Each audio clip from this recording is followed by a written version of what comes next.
So we are going for something a little steamier and a little sexier. So we're going to get creative with some gels, and we're gonna make our own barn doors, and we're gonna make some steamy wet mist in the room, okay? I've done this shoot before. I shot for a bondage-inspired lingerie company.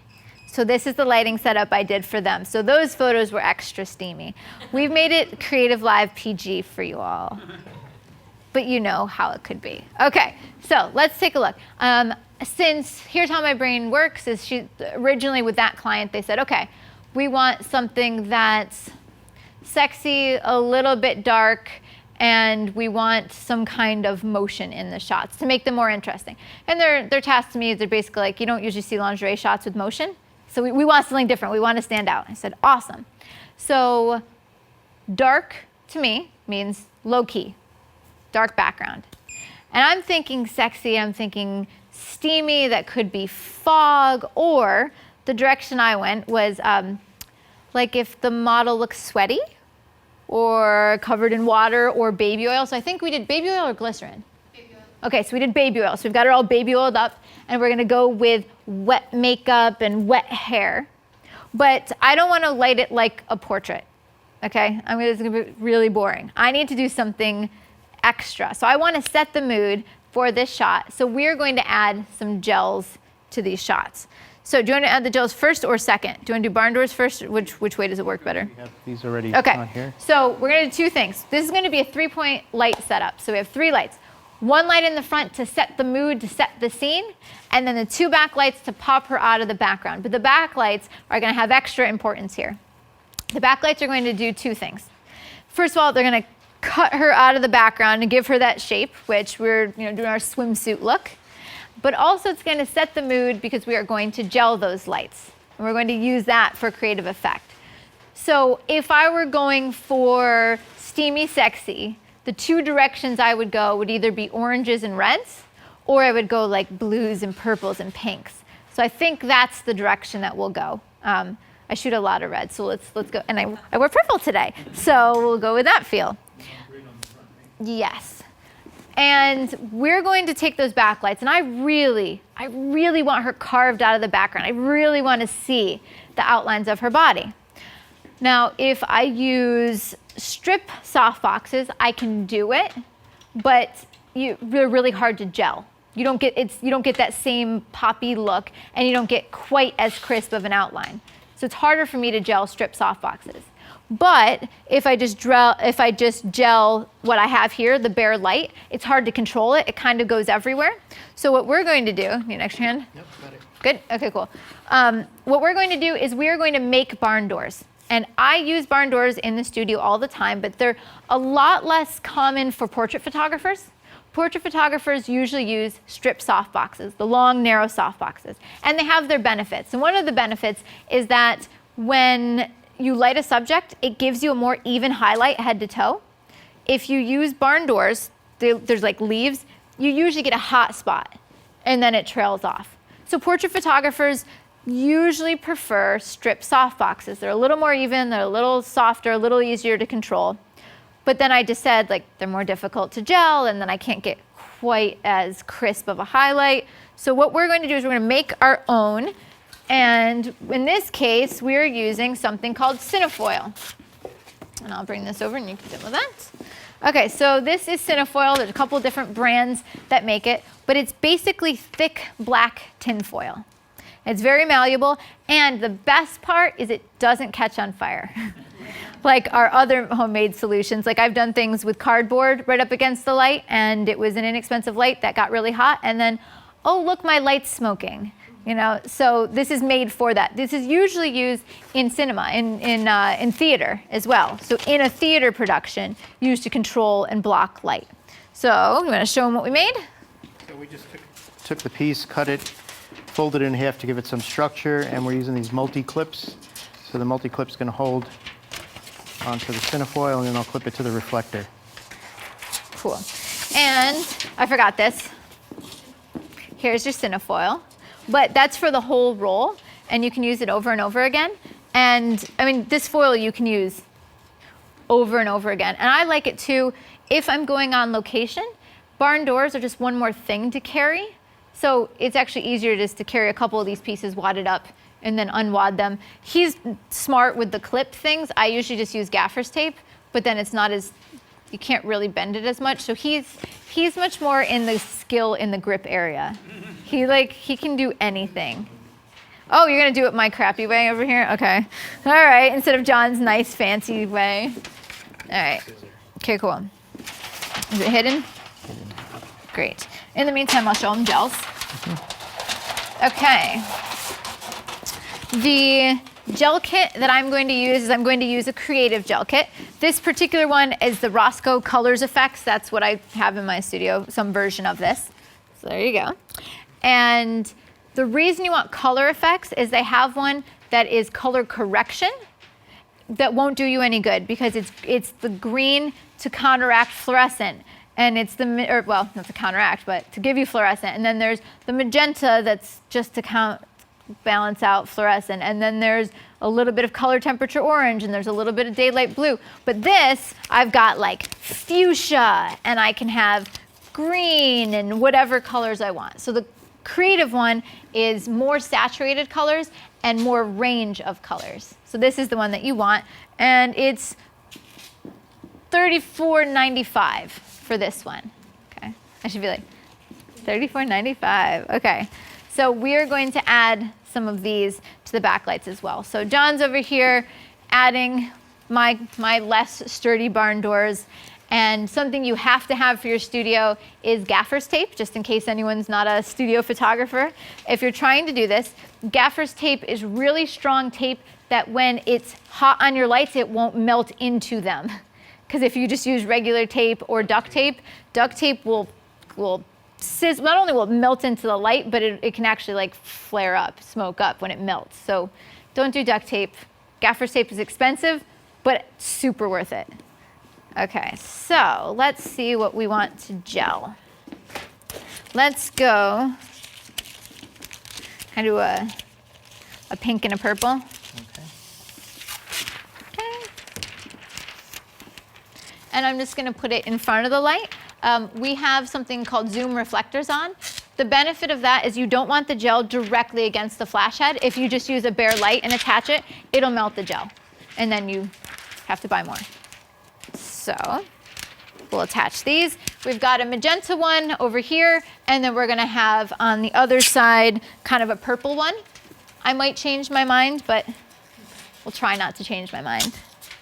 Okay, so let's attach those. Are you freezing? Okay. Yeah, I had her get all baby oiled up and then just made her stand in the corner of a cold air-conditioned room. I'm like mean. Okay, thank you. All right, so last part of, well, there's two more parts to this. So I've got my two back barn doors, usually at about a back 45-degree angle approximately. Got the barn doors on. If I want a more crisp beam of light, I close them down. So it gives me really crisp directional light. If I want to spread out a little bit more, I open them up a little bit more. We can attach the gels to the outsides of the light as well. Use the Roscoe Color Effects kit. And on my main light, I wanted something a little bit more dramatic.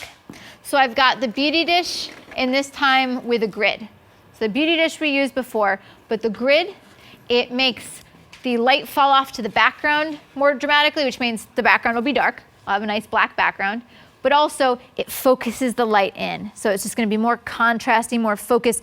It'll fade off down the bottom of her body, so it'll be super cool. And let's get that set up for our last part of this shot. So the last part is $1.72 each are my spray bottles of water. So let's see, maybe you have to like, okay, I trust you on their abilities. So what we're gonna do, if it works, is spray them behind the model, and it will look like a little bit of rain or a little bit of mist, because I'm picturing like steamy sauna room or whatever, okay? So hopefully, okay. So we're gonna spray that behind her. Not, well, I mean, you could spray it on her, but I really don't wanna torture her. If you ever sprayed out of this bottle, even if it's warm, it's instantly freezing because the way that it's freezing. So I'm like, we're gonna spray it behind her so as not to make enemies. Okay, so let me wrap this up then. Okay, I'm gonna bring you out here. Christina come in too? I'm so glad that you aren't cold and angry. Okay, I'm gonna have you stand front and center. Perfect. Let me grab this. I'm probably gonna grab a 24 to 70, just so I have a little more flexibility. And I'm gonna bring you way up front, and let's work on my light ratios. So I'm gonna work on my light ratios, and I'm probably going to underexpose from what my meter would actually say, because I want it to be darker, more dramatic. I'll pop the highlights and have the skin darker, because I'd rather have it look oily than a brightly lit portrait with rim lights. It makes no sense. So even closer, great. All right, I lied. A little bit further back. So what I'm doing right now is in my studio, I turn off my main light so I can see what those back rim lights are doing. Right now, can you just raise them a little? So that's what I'm looking at. Right now, it misses a little bit of her face. Over here, it's good. Over there, it's mostly hitting her shoulder. And I want to make sure I get a little bit of hair in her face so I can test this out. And I'm going to put it on. Let's see. Let's try this. Oh, is that one just channel 2 as well? Yeah, I changed it. Okay, cool, thanks. And so I have this main light off, just so you know. This light's turned off. I just wanted to see. Okay, so I've got, those lights look pretty good. Maybe I'll just open up a little bit more. Let me do. I think it's okay. I don't mind it being blown out either. Okay, so something like that. Okay, and I included. All right, so those are kind of bright and steamy. Also, even if your lights are set to the same exposure, different gels eat light a different way. And in fact, on the kits, it actually tells you how many stops of light it eats. I just say, could you pump it up, please? It needs a little bit more. Like, it's just creativity. Doesn't need to be numbers. So let me turn on my main light. Can you turn that from, what number is it at right now? 6.2. Can you put it like 7.5, make it a little brighter? All right, so we're gonna bring this in. Great. Let me test this on you. And take one tiny step that way, right there, good. Okay, so got our dramatic light. And the last thing I'm gonna do is I'm gonna change my white balance to be incorrect. I'm picking the wrong white balance on purpose because by default, her skin will look a normal warm tone, but I want cool and steamy. So instead of flash or daylight, which is what studio strobes are going to be, I'm going to switch it to tungsten. And tungsten is going to make the whole thing blue, but then it's that nightclub blue, sexy. So incorrect is correct this time. So let me get that shot. So this is with tungsten. Okay, so this is going to look much bluer, much cooler. In a second. Okay, so it's looking a little bit cooler. I'm probably going to, and you guys can't see it, but that screen, it's like a very cool, sexy blue. Okay, so I'm ready for my super water sprayers. And across this way, because the barn doors are going to light it and pick it up and make it look cool, I'm going to test it first, and then we'll do some cool. I'm going to turn you to your left. Good. I'm going to have you pop up your right knee. Good. Arch your back. Good. And I'm going to have you put your hands to your head. Pop that elbow out. Good. And chin, let's see, down a little bit. Hand a little lower. I'm just looking for a nice shape. Okay, that elbow down again. Good. In. Yeah. Roll your head. Perfect. And that arm, can you put like on your knee-ish? Good. Let's test it. Chin down a little bit. Okay. Give me super spray. Oh yeah, that was serious. Let's take a look at it. Hang on. Oh yeah, looks good. I'll take a few shots. Okay, so got my $1.72. It's cheaper than a fog machine. And fog machines, you know what happens? You shoot for a while and then you can't see through them anymore, and then you got to wait for everything to air out. So this will be my last shot, and then we'll wrap that up. So I'm gonna just have a couple shots here. This time go on your neck.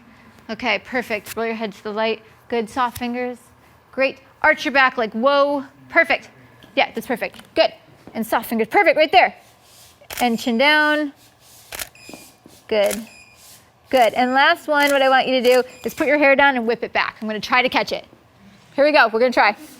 Okay, 1, 2, 3. We'll see. I still like it though. No, it's cool. Let's see. Yeah, it's cool. It's cool. You guys get the gist, right? You get the idea. So I'm going to summarize that in one sentence, but it's going to be a long run-on one. Ready? Okay. 2 back barn doors with gels to set the mood. A beauty dish with a grid to make it dramatic. Setting my white balance to tungsten to make it blue. With the water behind sprayed to give me that misty, steamy look, and styling her to match. So that was a sentence. Okay, great. Thank you, Kenna. Thank you so much, Lindsay. That was definitely a Lindsi Addler sentence, but how much fun was that, everyone?